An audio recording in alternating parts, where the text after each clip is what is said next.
bakunzi bahori CANAAN TV n'umunezero kandi gusubira guhura namwe ngo tuganire ijambo ry'Imana. Ariko imbere yuko dutangura kuganira reka tubanze dusenge. Uri Imana yo kwizegwa, uri Imana idahemuka kandi idahemukira abayo. Uri Imana idukunda, uri Imana ituronderera ibyiza buri munsi. Mwami Imana uranabitubwira neza kudutegurira meza imbere y'abansi bacu, katurongorera mu nzira yo kugororoka kubw'izina ryawe ryera. Reka abana bawe Mwami Imana banezerere kuko rukundo n'ubwo buntu butangaje watugiriye. Ushimagizwe kandi wubahwe muri byose na hose mu izina rya Kristo Yesu. Senze nizeye ko byumvise. Amen, amen. Ijambo rero Imana impaye kuganira namwe ni ijambo rivuga ngo ni waba ushaka kuba umuntu w'agaciro. Ni waba ushaka kuba umuntu w'agaciro. Nezererwa gukora ibyiza. Haleluya. Ukaba ushaka kuba umuntu w'agaciro mu maso y'Imana no mu maso y'abantu. Nukuri uharanire gukora ibyiza. Reka dusome mu Baheburayo igice ca mbere turasoma umurongo w'9. Ngo wakunze ukugororoka wankubugarara iki? Nico cyatumye Imana niyo Mana yawe ikurobanuza amavuta y'umunezero ikakurutisha abagenzi bawe. Haleluya. Urumva ikintu kizotuma ugira umunezero, ikintu kizotuma ugira amavuta y'umunezero, ikintu kizotuma uruta abagenzi bawe. Haleluya. Nukukora ibyo kugororoka ukankubugararije. Haleluya. Haleluya. Ikintu kizotuma uba uw'agaciro, ukubahwa. Urumva? Ukubahwa ukaruta abagenzi bawe. Uze wankubugararije. Uzu nezereregwe kugororoka, gukora ibyo kugororotse. Ukundisha Imana yawe n'umutima wawe n'ubwenge bwawe n'inkomezi zawe zose ubikundisha Imana. Haleluya. Kandi kigeretseko ugira umutima wagutse ukwigwamo abandi, kuko ijambo ry'Imana ritubwira ngo dukunde bagenzi bacu kuko twikunda. Ikibabaze mugenzi wawe ucirinde. Haleluya. Kujya nawe utokwifuza ikintu kibabaza umutima wawe, aba ariko nawe utifuza ico babaza umutima wa mugenzi wawe. Haleluya. Ikintu cyose ubona gishobora kugutandukanya n'Imana kibe kure yawe. Ikintu cyose kikwegereza Imana ukirondere n'inkomezi zawe, ukironderana umwete, kuko nivyo bizotuma wamana umunezero mu mutima wawe. Haleluya. Amavuta y'umunezero nkubwira ibanga ryayo ntadepanda nuko ufise ibikwiye, ntadepanda nuko ufise ibitayega, ntadepanda nuko ibintu byawe byose bitunganye. Imana yagusize amavuta y'umunezero, ubushonje ukanezerwa ukavuga ngo Mana ndagushima ko no muri iyi nzara ndobona ibihe byiza byo kurya ngahaga. Haleluya. Ugahimbaza Imana uti wanyemereye guca no muri iyi nzara kugira ngo ejo nze mu rukundo rwawe. Haleluya. Ugaca mu bukene ugashima Imana. Mbega higenda babwira ibanga rimwe abantu b'Imana. Je nasanze rimwe na rimwe haraho twanka ibigeragezo, ariko burya ibigeragezo rimwe na rimwe haraho usanga ari byiza. Uti gute? Nukuri hariho nk'umuntu ubona yo kugira ati mbega ujya kureka iyo senga, nta ibintu vyiwe byose bimeze neza, nta ngorane nimwe afise, akumva nta iski Imana wamubwira uti umubabaro ugusonza ntihigeze asonza mu buzima bwiwe, umubwira ngo asengera inzara arazi ngene imeze, ntihigeze agwaza. Niyo yagwaye ibintu bitoyi agenda kwa muganga akagura umuti, akaja kwa muganga akamwandikira umuti akaza gataha.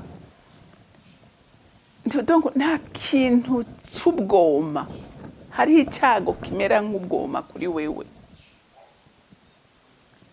Ico rero iyo kikubaye kikwegereza Imana cyane, haleluya, kigutuma usenga, kigutuma urondera Imana, kigutuma umva kirakumotiva.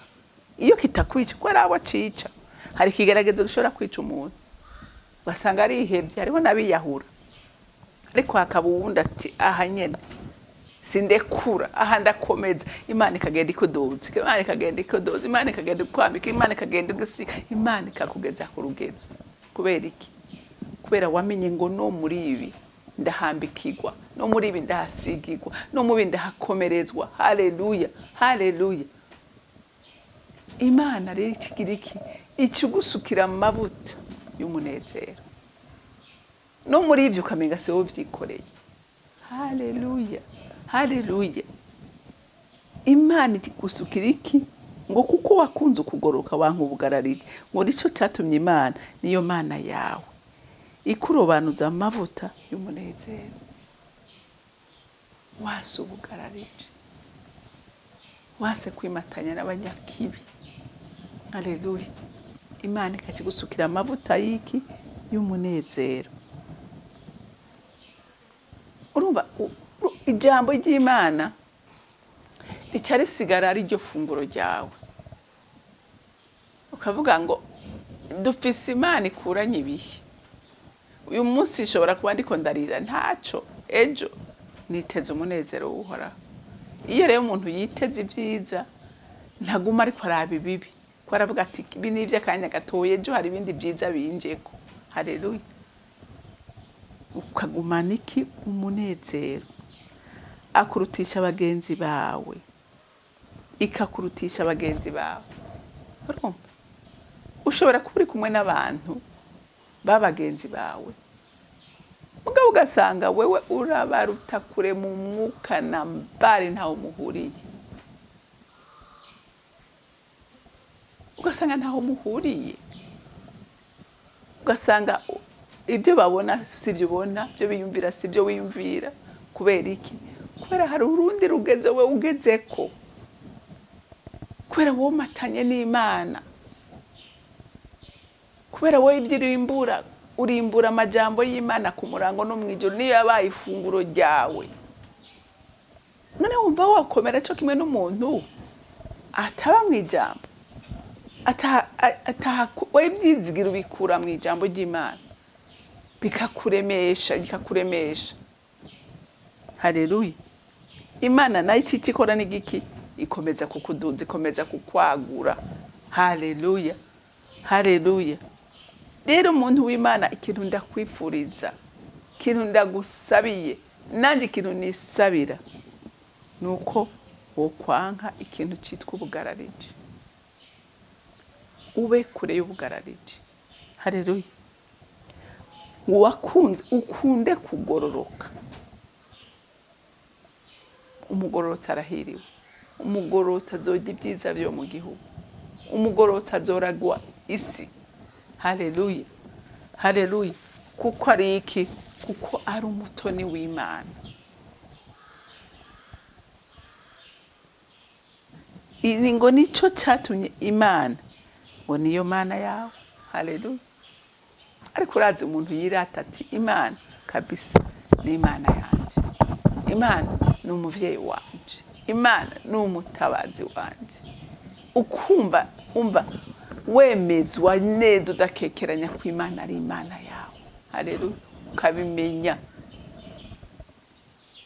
Ndiga agariho hariho umudamu cyane yavuze Imana yanje, ndiko ndavuga ati Imana yavuze, hari ubuhanuzi bwavuzwe, kandi aho gana umukristo akubwira ko ari umukristo, ngo Imana ngo mwahuriye, ngo Imana ngo ivuga gute? Nk'umuntu w'umukristo atazi ko Imana ivuga, none wumva we yoshobora kuba Imana yawe gute utazi n'imvugo yayo? Urumva biragoye. Rero umugororotsi azi imvugo y'Imana. Haleluya. azi imvugo y'Imana, azi ingene aganira na se. Rero muntu w'Imana, icyo ndakwifuriza uyu munsi nuko woba inkoramutima y'Imana. Haleluya. Ukanka ubugarariji, ugakunda ubugororotsi, kuko arico kizokubera inyungu y'ubu no muri kazoza. Haleluya. Bizokubera inyungu, kuko abagororotsi nibo bazoragwa ijuru, nta mugororotsi azoragwa ubwami bw'Imana. Rero Imana yo mwijuru ibampezagirire. Imana data rugira byose uri mwijuru, ndagushimiye cyane kubwira ijambo Mana. Sabira bene data kumatanya nawe, kuko wimatanije nawe wese nta na rimwe azokwigera maramara. Bakunde kugororoka, banka ubugarariji, kuko umugarariji atazoragwa ijuru, ariko abazoragwa ijuru n'abagororotsi bawe Mwami. Rero ndasabye, saba amavuta y'umunezero ngo atembe mu mitima y'abahungu n'abakobwa bawe, bahorana umunezero wawe, kuko umuntu anezerewe no mu magufa yiwe aranonoka. Ushimagizwe kandi wubahwe muri byose na hose, mu izina rya Kristo Yesu senze nizeye kuvyumvise. Amen, amen. Mwarahezagiwe, kugira umunsi mwiza.